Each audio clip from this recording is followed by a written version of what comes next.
Bakit nga pala yung iba? Masyadong takot sa kaluluwa. Makakatakot naman talaga. Kahit sino natatakot sa kaluluwa eh. Kaya pala.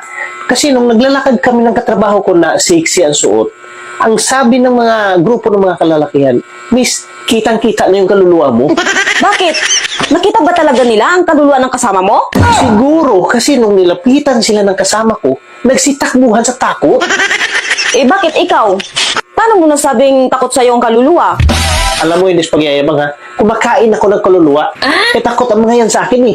Nagmamakaawa pa nga yan eh. Paano mo nasabing takot sa'yo yung kaluluwa? Kasi yung kinakatakutan ng mga lalaki sa kasama ko, pagdating namin sa bahay, kinain ko. Ibig sabihin, ganun kakatapang?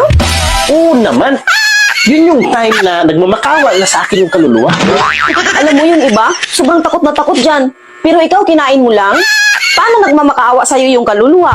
Ang sabi niya, tama na, tama na.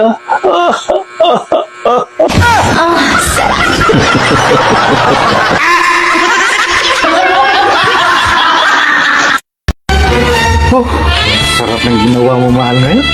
Kontento ako. Talagang swabe, galing mo na. Ba't gumaling ka ng ganun?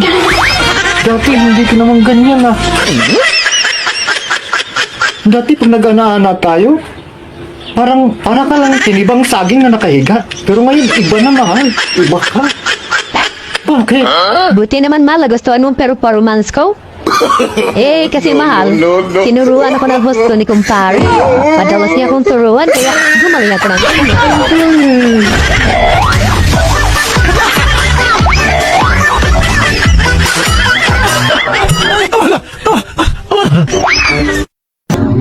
Iba yung nasa isip ko. Iba yung na-imagine ko. Patawarin mo sana ako, Han. unfair ka, Han. Napaka-unfair mo.